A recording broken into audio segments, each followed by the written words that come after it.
Yan, good morning mga ka-Ardopil Vlog. Meron naman tayo ditong property na pinabibinta po sa atin dito sa Calawag na napakagandang farm at napakagandang bakasyonan. So tagang farm lot po ito.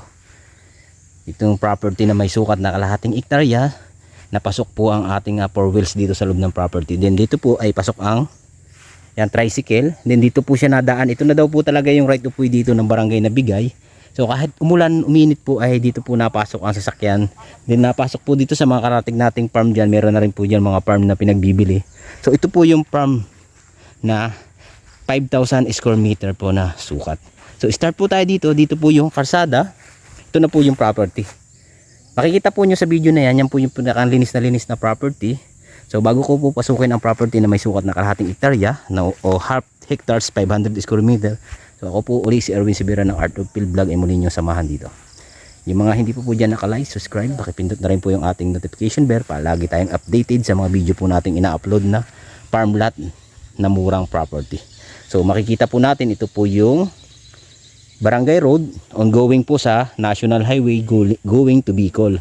Then start po tayo sa Manyug na to, diretso na po. Kung ano yan linis na yan, siya na po yung property na pinabibinta po sa atin. So nito na po ang presyo agad. Sa price na po tayo agad mag-usap. Lampasan na po agad na usap.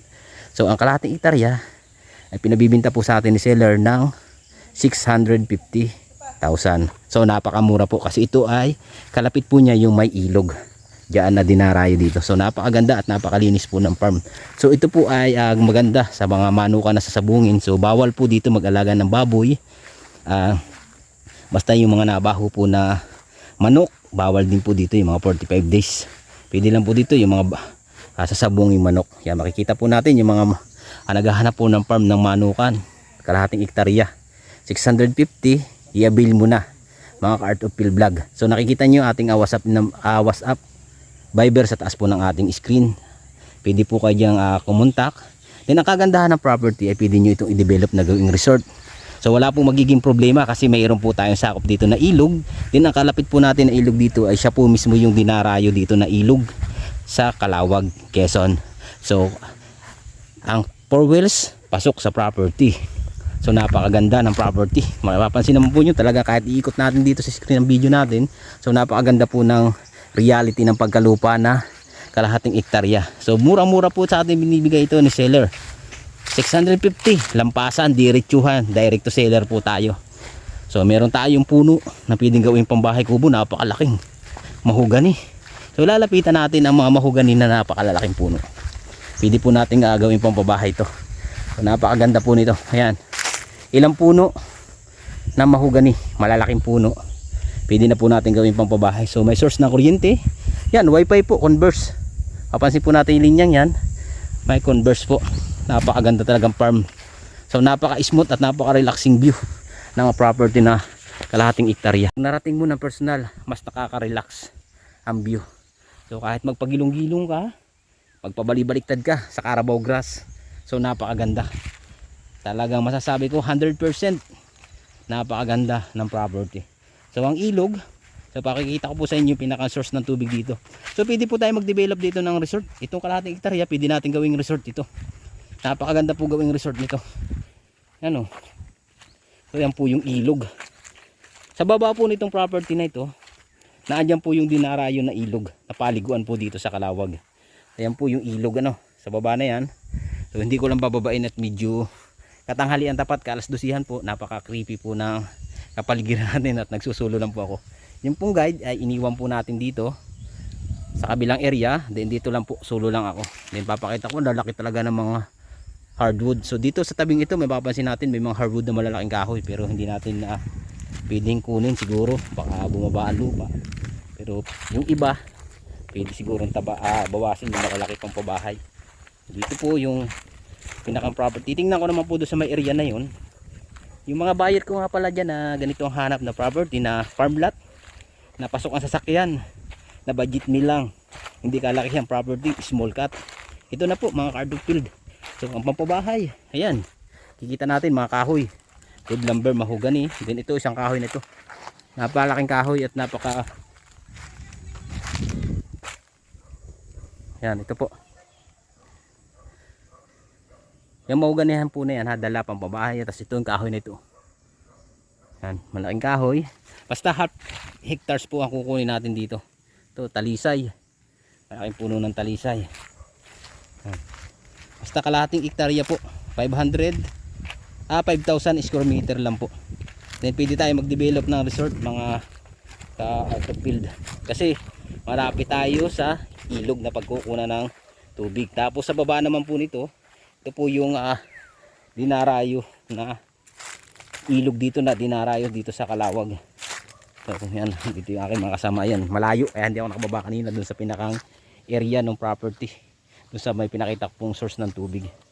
Yan po, ito naman pinakang reality nya. Mula dun sa may mga tao na yun, gumilid tayo pa ganyan diretso hanggang dun sa may mga mahogani na yun, hanggang bumaba tayo dun sa may kahoy dun sa mababa, dumiretso. Basta kalahating hektarya po. Ito na po yung ilog na dinarayo dito na liguan. So pasisilip ko po sa inyo, dami pong naliligo dito sa ilog na to.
Yan yung property.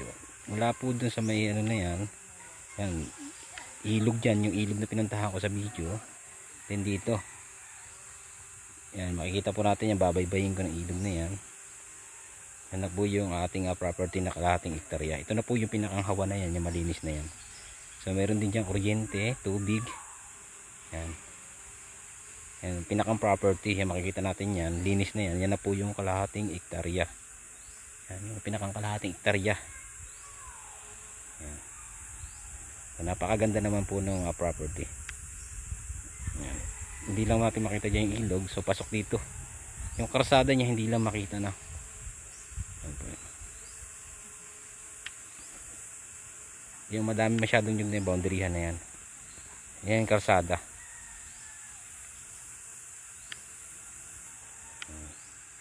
Hindi na makita yung ano. Tatapatan ko po para makita nyo ako dito.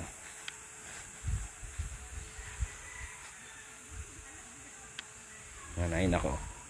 Naglalakad na yan, oh. Dito. Yan ako. Yan, ito. Yan, ako yung naglalakad na yan. So tinapatan ko, dito ako sa pinakang gitna ng property. Yan, yung pinakang kalahating hektarya po. Talaya may mga mahuganihan na yan. Mahogany yan, ang dala yan. Ayan. Yan na po yung kalahating hektarya. So ini-aerial shot na natin para makita po ninyo yung kagandahan nung pinabibinta po sa atin na 650,000. Nakaneto po si seller sa presyo na yan. So napakaganda naman po at pasok ang sasakyan dyan. Ayan. Ito naman po yung part na may ilog. Yan, may masukal na yan. Yan part na yan, yung may ilog, yan yung part na masukal na yan. Diyan yung may nililiguan, yan po yung ilog. Parte na yan.